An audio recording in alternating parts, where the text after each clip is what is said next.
Hello everyone, it's Nina and welcome back to my channel. I thought since I had so much fun when I filmed my first Heaven Official's Blessing reading vlog that we would keep the good vibes going and read a couple more volumes of the series for today's video. This video might end up being several months long just because from the rate of how I was reading the books last year, I only really read one volume per month. So we'll see how much time has passed by the end of this video. I think when I last talked to you guys, I was in the middle of reading volume 3. I have since now finished this volume, and we're actually going to move on to reading volume 4 for this video.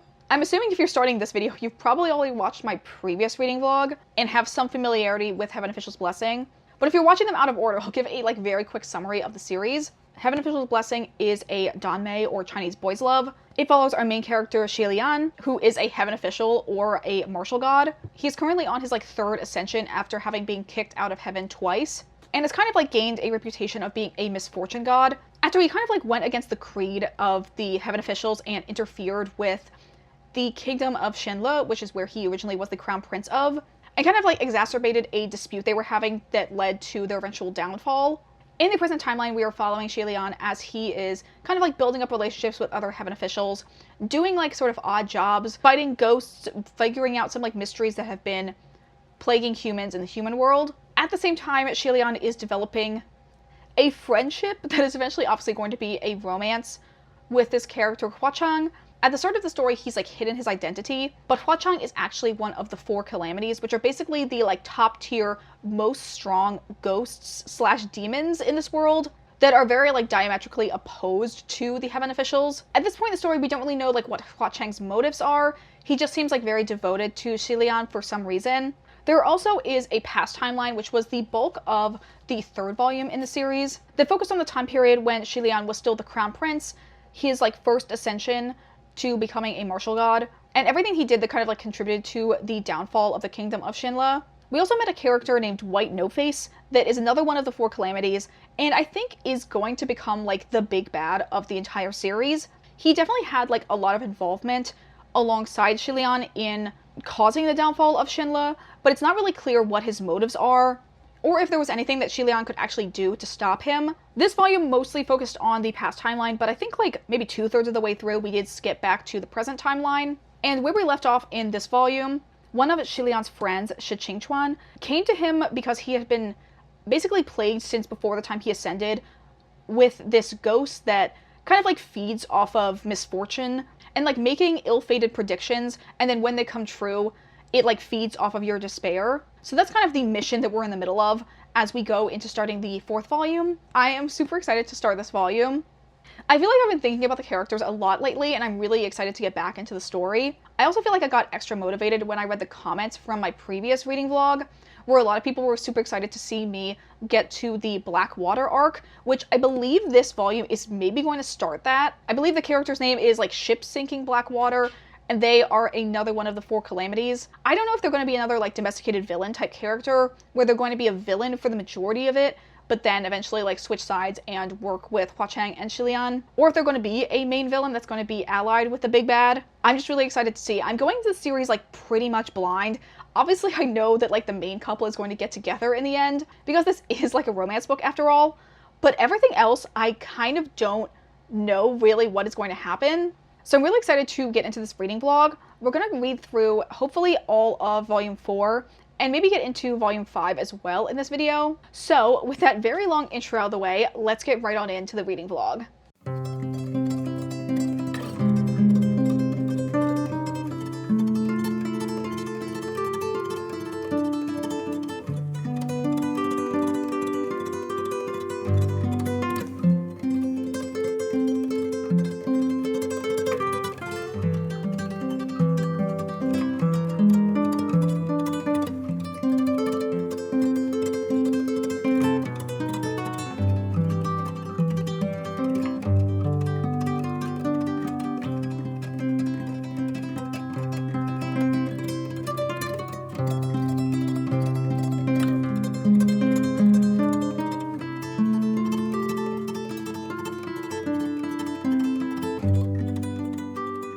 Girls, I get it. I get why people were saying the Blackwater arc is so good. To be honest, I feel I was a little bit spoiled in that I knew there was going to be some case of mistaken identity with everything going on with the Earthmaster.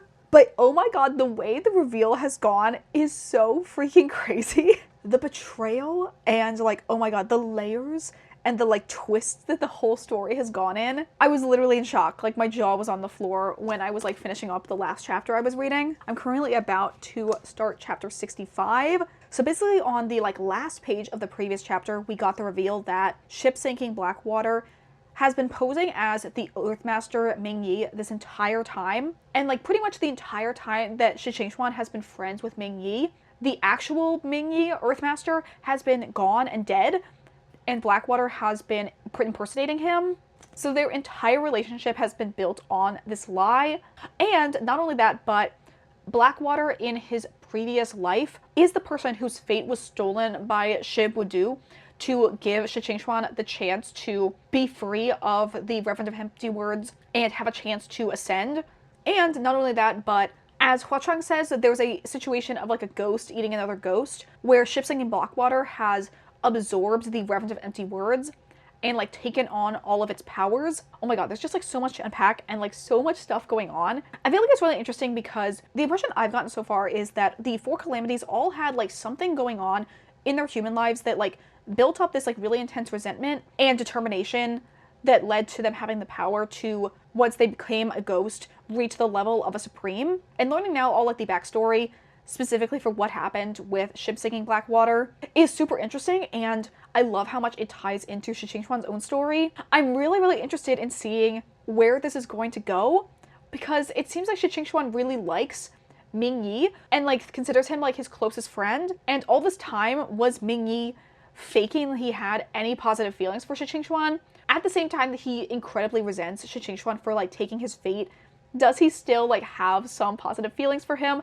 I feel like that's the direction we're going to go, and ship-sinking Blackwater having that a little bit of like internal hatred for the fact that he can't fully hate the person that he's been swearing his revenge on. So yes, I'm super excited to see where their relationship goes from here. Kind of taking a pause from that element of the storyline, I've also just like really enjoyed a lot of the more like romantic shippy scenes that Shilian and Huachang have had. I really like the part when they're in the divan that Huachang has sent for Shilian to ride in. I like it obviously for like the ship elements, but I also really like it because I love any scene where we see Huachang being the like intense, powerful ruler of Ghost City and seeing him flaunt his status and power. It makes him just seem like such a baddie. So yes, really enjoyed that scene. And just really enjoyed overall the like Blackwater arc that we've been going on. Like I just said, I ended up right at a really pivotal scene in the book. As you can see, I'm like pretty much exactly halfway through this volume. I'm really excited to jump in and see where the story goes from here. One thing that's a little bit of a pain in the butt is I'm pretty sure my local Barnes & Noble does not have the 5th and 6th volumes in stock. I'm gonna wait like another week to see if they eventually restock them in store. But if not, I'm probably gonna have to order them online, which I find just a pain in the butt. I'd rather just go in and have the book immediately. I also had another book I kind of wanted to pick up in store as well, but if I had to transition to doing an online order, like, so be it. Anyway, that's my reading update for right now. I'm going to get into this, and probably in the next couple days, I will come back with my next update. Oh my god, look at her over there. Yeah, queen. Oh my gosh. Oh, you moving? Oh my gosh, what the heck? Do you want to get on my lap? Come on, make a decision. Oh, I have an idea. Here, how's this feel? How's this seem? Oh my gosh, she's right down here. Oh my god. Oh my gosh, there she is. Missy? Yeah. Okay, well I thought I was going to have to redo my camera settings so that you could see her in the background, but she, I guess, decided instead she's going to sit on my lap for this video. Hopefully she won't try to stand on my desk because I really would like it if she didn't press any buttons. Oh, you're going over here now? Okay. Okay. Anyway, I wanted to give you an update because I did finish reading the 4th volume of Heaven Official's Blessing. I'm going to give this book 4.5 stars. I really enjoyed it, and it definitely was my favorite volume so far of the series. From where I last left off to talking to you guys, we were in the process of going through the Blackwater arc. That arc, I think, lasted maybe like another 2 or 3 chapters. I really enjoyed the parts of the arc earlier on, although I do feel like the very end was a little bit of a letdown. I think it's maybe because we're going to still see Ship Sinking Blackwater and Shi Chuan again in another format, so having like the kind of final reveal of where the relationship currently stands at is something that's going to happen in a future volume. Instead, we just kind of got Ship Sinking Blackwater enacting his revenge on Shiwudu for changing his fate, which led to Shiwudu getting killed. And at that point, Shilian was no longer able to kind of see what was going on. So he doesn't know what happened to Ship Sinking Blackwater, if he ended up like kidnapping Shi Chuan, because when they went back to the Blackwater lair, no one was around. And since then, we've kind of like pivoted to focusing on a different like major plot point for the rest of this book and leading into the start of the 5th book. Basically what's going on right now is that Mount Tonglu has reopened. When that happens, all of the ghosts will like cluster around it and go inside because inside of it is this big trial that the ghosts can undertake. And if they are able to survive through their own strength and determination, they are able to rise to the rank of a supreme. This is a trial that both Hua Chang and Ship Sinking Blackwater previously went on in the past, which led them becoming the Ghost Kings. And now that the mountain is reopening, it basically means that there's a chance that a new Ghost King supreme level rank ghost can be born, which is very bad for the Heavenly Officials.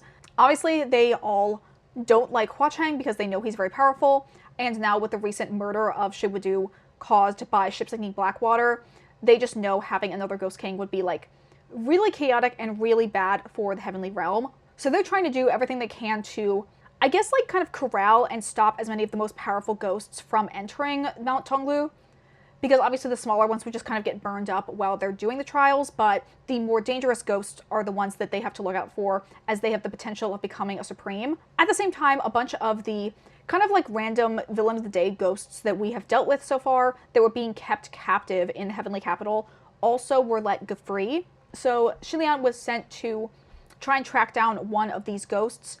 However, it has been revealed that Ling Wen, who is a character we've met basically since chapter 1, she's another Heavenly Official and one of the civil gods. It has been revealed that she is the one that actually let go all of the ghosts that were being kept captive, because one of them, this ghost called the Brocade Immortal, was actually a ghost that she was responsible for creating. I don't really feel like it's been clear why she specifically let that ghost free. However, this has been kind of like a big betrayal on Shilian's side because he really trusted Ling Wen. It's really seemed so far in terms of the like plot reveals that we've had with some of the Heavenly Officials characters, that a lot of them, even though they are perceived as being like the good guys, have done some pretty bad stuff in their process, either before becoming Heavenly Officials or even now while they're supposed to be virtuous Heavenly Officials. One of their very first missions was to kind of quell this ghost that was caused by General Pei, who's one of the 3 strongest Heavenly Officials alongside Ling Wen and Shiwudu. So obviously now, with the most recent chapter being focused on Ling Wen's own downfall and her like nefarious activities, we've kind of seen the crumbling of the facade that the Heavenly Officials are always out to do the right thing. So that was kind of the end of the 4th volume. Oh, another aspect of Mount Tonglu opening up is that it is very negatively affecting the 2 Ghost Kings that are currently still around. We're not really sure exactly what's going on with Ship Sinking Blackwater, but for Hua Chang, it has caused him to like seal his form so he can no longer appear in his true form. Instead, he's appearing in the form of a like 15-year-old boy, and as he has to like use up his powers and fight, his age is actually regressing, so now he looks more like an 11-year-old. And because of that, he isn't able to really defend himself, and Shilian is kind of like taking over and being his protector for right now. There was actually a very cute part in the start of the 5th volume where Hua Chang is like really discouraged and angry that he's forced to take this form because it means he can't defend Shilian as much as he wants to. But Shilian, as in reverse, is feeling like this is his one chance to protect Hua Chang the same way that Hua Chang has been protecting him. So I thought that was very cute. Currently, I'm just listening to the fan audio for the 5th volume. I did order the 5th special edition to come in from Barnes & Noble because it still was out of stock when I went to Barnes last to check. Both the 5th and the 6th volume were actually out of stock. So I'm hoping, again, that by the time I finish the 5th volume, I have to go get the 6th one, that it will now be in stock at my Barnes & Noble. But for right now, I just ordered it online. And in the meantime, while I wait for that to come, which probably will be in the next like 2 or 3 days, I'm listening to the fan audio. So far I'm having fun. I'm only literally like a chapter and a half into the 5th volume. I'm probably going to work on my journal a little bit later today, and probably while I do that, I will listen to the audio to make some more progress in reading while I am doing other tasks. So that's my update for right now. Really enjoyed the 4th volume, and very excited to get into reading more of the 5th volume of this series. Hello, it feels like it's been a long time since I talked to this vlog. I honestly feel like it's been maybe a month or even more since I last had a chance to read anything in the 5th volume of Heaven Official's Blessing. But this morning I sat down and I read a ton of this. I'm currently a fourth of the way through the book. I am on page 114, which puts me in the middle of chapter 77. I think I'm like 2 or 3 pages away from the end of this chapter, but I just got a little tired of reading this morning, so I thought I would come on now to give you my first like real update in reading this. The main mission that Shilian and Huachang are on right now, every couple centuries or so, the main Mount Tonglu opens up and allows all the ghosts that are able to like kind of fight their way to the top to enter this thing called the Kiln, and if they survive while in the Kiln, they can emerge as a new Supreme, which obviously makes them like the highest rank of ghost. They become basically like a new Ghost King for the Heavenly Realm to then deal with as a new potential threat. This is something that the other Supremes that we know of have gone through already. And at least from Huachang's perspective, his reasoning for not wanting there to be another Supreme is it basically means that they can potentially encroach on his territory. And again, from the Heavenly Realm's perspective, it's just like a new potential threat. Junwu basically says like if the new Supreme that came out of Mount Tonglu was someone like Huachang or Ship-Singing Blackwater, they wouldn't really have anything to worry about because they kind of, for the most part, stay in their lane. But if they were someone like White Cloth Calamity, who is, again, I think the like big bad of the entire series, if the next Supreme was anything like that, it would mean like a dire, all hands on deck situation for the Heavenly Realm to fight against this new Supreme. So basically, the Heavenly Realm is trying to do anything they can to stop the ghosts from congregating on Mount Tonglu and stopping the strongest from entering the Kiln that's inside of it. But the point I'm at right now, Junwu like directly went to Shilian and was like, you can either go back to the Heavenly Capital and like kind of run things in my stead while I go into Mount Tonglu, or Shilian decides that he will instead go in and kind of like infiltrate the ghosts that are entering Mount Tonglu with the intention of killing the strongest ones there, since those are the ones that have the best chance of surviving the Kiln and leaving it as a new Supreme. So if he just kind of like picks off the strongest at the end, that's the best chance they have, instead of dealing with the mass of the weaker hordes of ghosts, he'll just pick off the strongest that have the best chances of becoming Supremes. And of course, Huachang is coming along with him. In talking with Junwu, it's obviously under the guise that Huachang doesn't want another Supreme to be born to encroach on his territory, but obviously Huachang is going there because he wants to support Shilian. He still currently is in his like child form, although he's told Shilian that he's close to being like better and will soon be able to regain his proper like adult form and full power level. At the part I'm at right now, Shilian just met up with General Pei, who is another one of the Heavenly Officials, who I guess is working to infiltrate the groups of ghosts as well. He's really good friends with 2 other Heavenly Officials that are sort of more of a like older class of Heavenly Officials. One of them being the Watermaster who was killed in the previous volume, and the other one is this female Heavenly Official named Ling Wen, who seems to be like going rogue. That was something that we dealt with at the end of the previous book. General Pei, at least in my eyes, kind of seems more like a anti-hero, antagonist. Like he very much is resentful of some stuff that Shilian had done earlier that I don't really fully trust him. It's more of a scenario where he's often like the enemy of my enemy is my friend. So he's willing to work with Shilian in cases that are aligned with what the Heavenly Capital wants overall, but he very much doesn't like the ghosts. So he's often like not too thrilled to be working alongside Huachang. Like I said before, I'm like a little past a fourth of the way through the book right now. I feel like so far I'm a little neutral on this particular volume. I don't know if it's because I've just like not read it in a while that I need to like get more involved with the story again. But I feel like it's come up both with the like Ling Wen part of the previous book and then the situation we just had with one of the, you know, previous villain of the day characters coming back. I feel like we're getting a bunch of like seeds planted and like storylines that Shilian could be following, but that they at least are like seemingly unrelated to the like main conflicts we're going towards. So I'm like, not really sure why we keep having these sort of like sidesteps. And it also feels like we don't really get any like definitive closure on any of them. It's more like Shilian handling the situation in the moment, but then the like kind of side characters will be like, okay, we're gonna go off and deal with this on our own. And Shilian and Hua Cheng are usually like, okay, now it's time for us to like take a step back and like let them figure their thing out, and we'll come back to this later. And I feel like that's happened like 3 times now. Whereas I'm just like, I kind of want to like see this through to the end. I feel like that was more so the case in the like earlier volumes, having that like villain of the day be the main focus, and then it was us following the story to like the actual conclusion. I'm assuming for a lot of the like kind of side stories that we have been going through, they're eventually going to wrap back around in later volumes, but it just feels like a weird position for them to be in right now. Anyway, I do think that since the Monttonglu situation is actually like the main crux for like the last arc of the story, hopefully we're going to be focusing on that, and the characters we meet in this arc are going to be like pretty relevant for the final part of the story. I do believe at least at some point in this volume, or maybe in the 6th volume, we're going to switch back to the past timeline one more time. So yeah, I'm just really interested in seeing how things progress for this like last stretch of volumes. And yeah, that's my update for right now, and I'll probably come back to you when I've made more progress in reading Volume 5. We're actually going out today for the Adele and Demi Lovato concert, so I thought I would show you my outfit. Hey, I like your gay pride shirt, is what I'm giving with the top. I'm still unsure what earrings I'm going to wear. I just have these random like hoops with hearts on them, since I thought that would match the top. I have one of my favorite like styles of jeans on. I just put these on and switched out of my like comfy around the house pants.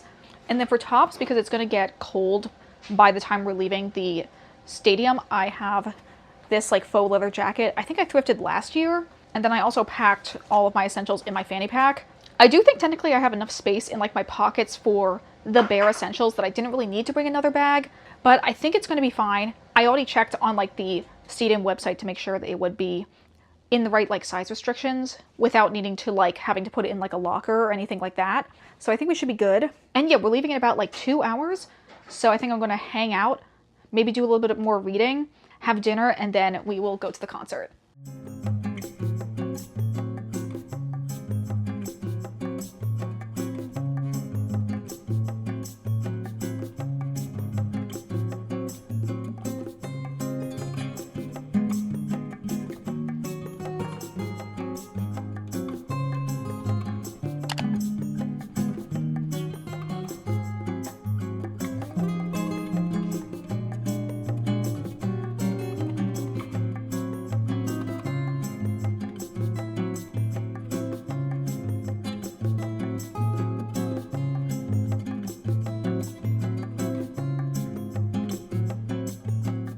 Okay, since I last talked to you, I have made decent progress in the 5th volume. I currently am on page 206. I'm in the middle of chapter 81. Similarly to, I think last time I updated you, I stopped in the middle of a chapter because I've been reading for a while and I was just getting a little fatigued. After what's been going on, it's fine. We've re-met up with quite a few characters that we haven't seen since like pretty early on, maybe like the 1st or 2nd volume. And in this last chapter, we also re-met up with Ling Wen, who is the female civil god, who is like really close friends with the Watermaster as well as Pei Ming.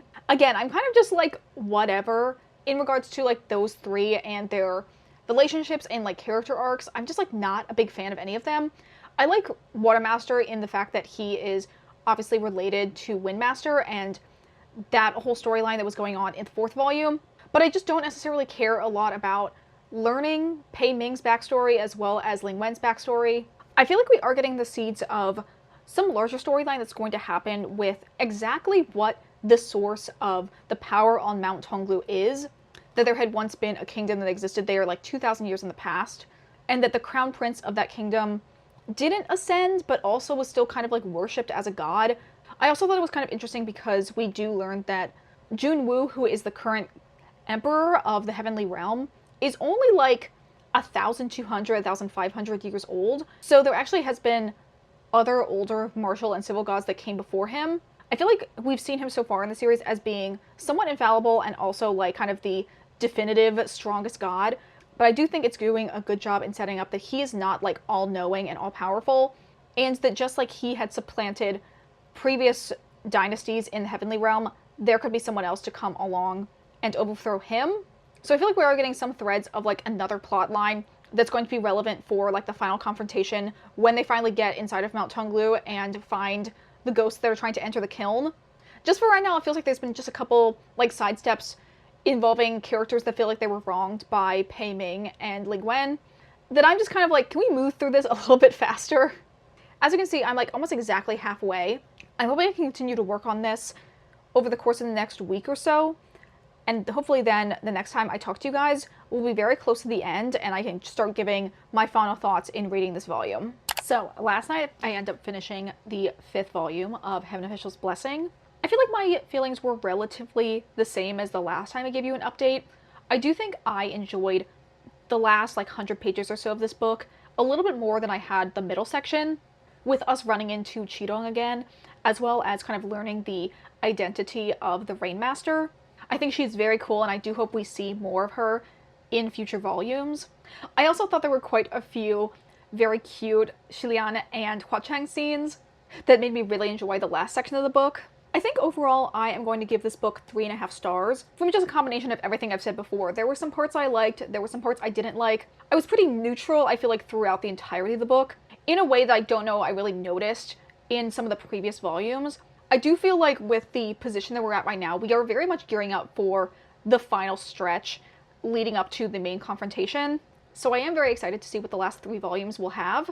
But for this video, I'm going to call it after having read these 2 volumes. As I mentioned earlier on in the video, I gave the 4th volume 4.5 stars. I really liked this, and this definitely was my favorite volume out of all of them so far. So then moving into reading the 5th volume, it definitely was a little bit of a letdown. Just not really focusing on some of my favorite characters or favorite like subplots, and instead focusing on characters I actively kind of dislike. So yeah, just wasn't as much of a banger as the 4th volume was. But I am very excited to continue to read more of this series.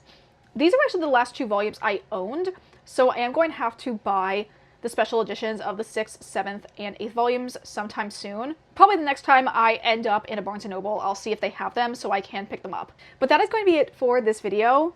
If you guys enjoyed this video, consider liking, commenting, or subscribing if you aren't already. If you've read any of Heaven Official's Blessing, I'd love to hear your thoughts in the comments down below, since it really was the comments I had on my previous video that inspired me to read more and got me really excited for seeing those arcs in the future volumes. But that's going to be it for the video today. I hope you guys all have a wonderful day, and I will see you all in the next video. Bye!